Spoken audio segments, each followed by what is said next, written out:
محترم سامعین اکرام، ذی قدر ذی وقار علماء کرام اور اس محلہ کے غیور بزرگوں، نوجوان دوستوں، ساتھیوں، الحمدللہ آج ایک مرتبہ پھر آپ سے ملاقات کا شرف حاصل ہو رہا ہے۔ جمعہ کی مختصر ترین نشست، اور اس نشست کے لیے میں نے قرآن کریم سے 5 آیات مبارکہ اور رسول اللہ صلی اللہ علیہ وسلم کی 2 احادیث مبارکہ کا سہارا لیا ہے۔ رب کریم سے دعا گو ہوں کہ رب کریم مجھے حق سچ کہنے اور پھر اس پر ہم سب کو عمل کرنے کی توفیق عطا فرمائے۔ جیسا کہ آپ کے علم میں ہے کہ ہم نے قرآن کریم کو ترتیب سے شروع کیا ہے،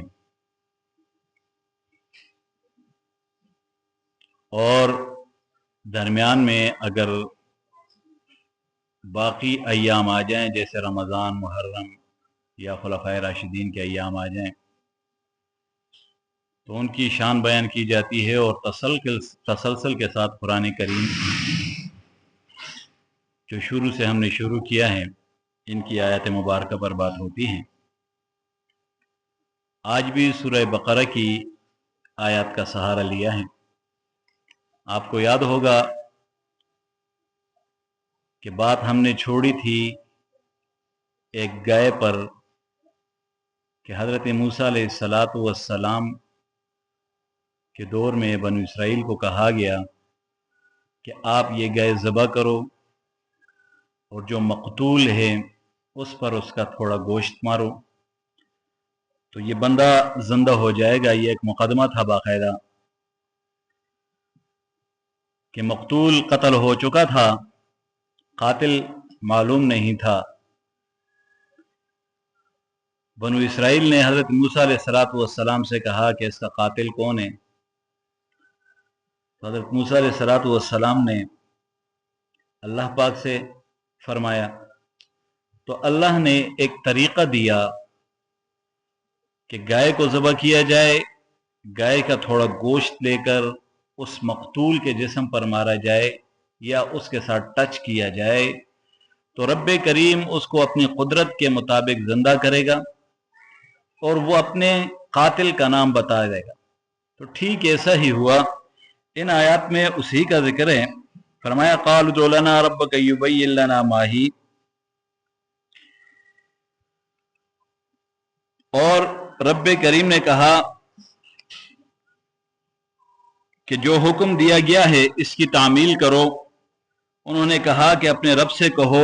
اب بنو اسرائیل حضرت موسیٰ علیہ السلام سے کہہ رہے ہیں کہ اپنے رب سے کہو کہ ہمیں یہ بھی بتائے کہ اس کا رنگ کیسا ہو، یہ کس قسم کی گائے ہو، تاکہ اس کو ہم ذبح کریں۔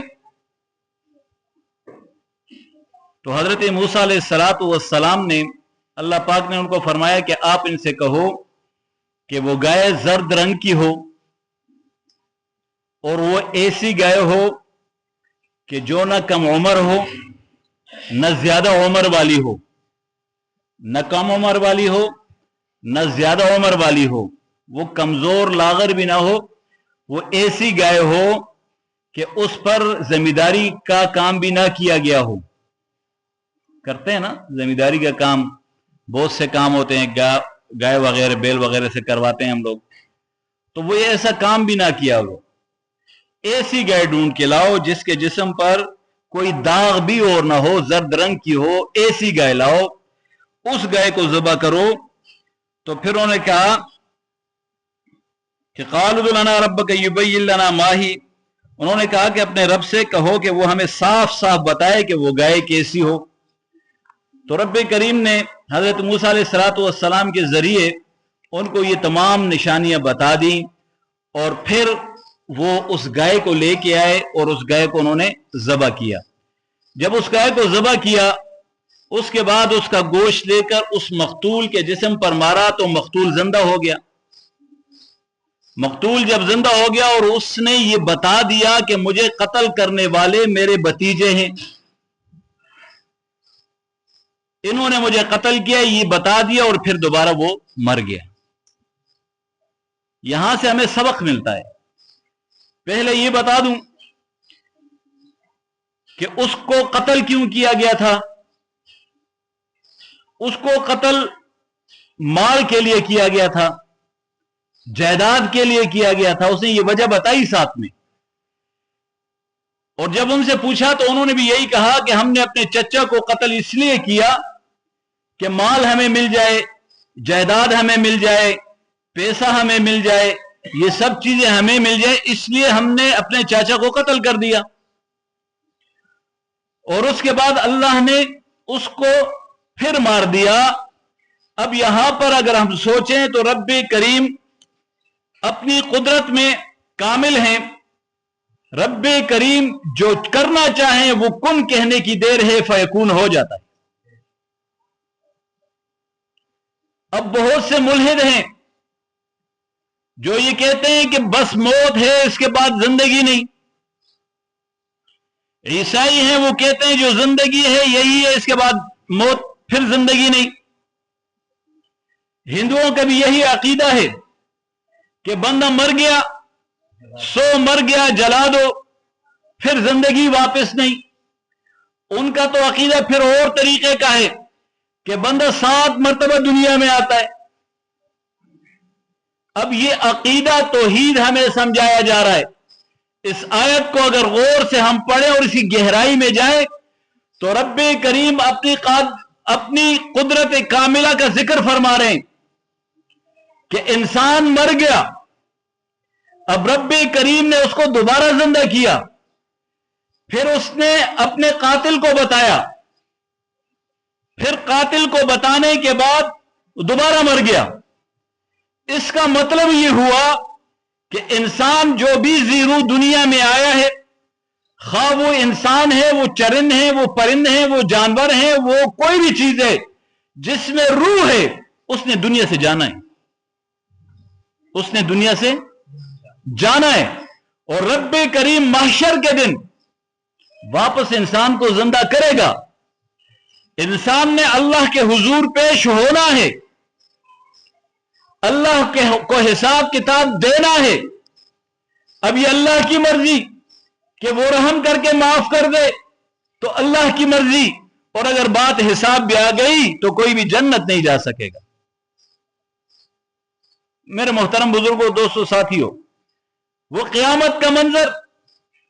اب انسان دنیا میں اپنے لیے وہاں کی کمائی کر رہا ہے، وہ اچھا کرے تب بھی اس کے نامہ اعمال میں لکھا جاتا ہے، وہ برائی کرے تب بھی اس کے نامہ اعمال میں لکھا جاتا ہے. اگر ہم یہ سمجھتے ہیں کہ ہم نے نیک کام کر لیا یہ کاؤنٹ ہو گیا، تو اسی طریقے سے ہم برے کام کریں گے تو وہ بھی کاؤنٹ ہوں گے. اور جب انسان کو زندہ کیا جائے گا دوبارہ تو پھر فیصلہ ہوگا. جس کے دائیں ہاتھ میں اگر اعمال نامہ مل گیا تو وہ کامیاب سمجھ لیں، اور جس کے بائیں ہاتھ میں مل گیا وہ سمجھ لیں کہ میں ناکام ہو چکا ہوں. اللہ کریم اس دن کی ہولناکی سے ہم سب مسلمانوں کی حفاظت فرمائے. اللہ کریم اس دن ہمیں کامیابی والا پروانہ عطا فرمائے. اللہ کریم ہمیں نبی کریم صلی اللہ علیہ وسلم کے دست اقدس سے حوض کوثر کا پانی نصیب فرمائے. میرے محترم بزرگوں، دوستوں، ساتھیوں، یہاں پہ دوسری بات، اب یہ جو گائے تھی، میں نوجوانوں سے خصوصاً کہوں گا، یہ جو گائے تھی یہ تھی کس کی؟ یہ غریب لاچار سا بندہ تھا، نوجوان لڑکا تھا، اس کی تھی. اور یہ اتنی مہنگی بکی ہے. اب قوم ہے نا، نشانیاں پوچھ رہے ہیں، کیسی گائے ہو، کیسا ہو، کیسی نہ ہو، یہ سب چیزیں پوچھ رہے ہیں. پھر اس کے بعد وہ جب گئے تو انہوں نے وہ گائے مہنگی خریدی، اور اتنی مہنگی خریدی، مفسرین لکھتے ہیں کہ اگر اس کے چمڑے میں سونے کے سکے ڈال دیے جاتے تو اس سے بھی وہ مہنگی خریدی گئی تھی. اور اس قوم نے اس کو خریدا، اس گائے کو. اب اس نوجوان کا عمل کیا تھا؟ بات سمجھنے کی ہے. اس نوجوان کا عمل کیا تھا؟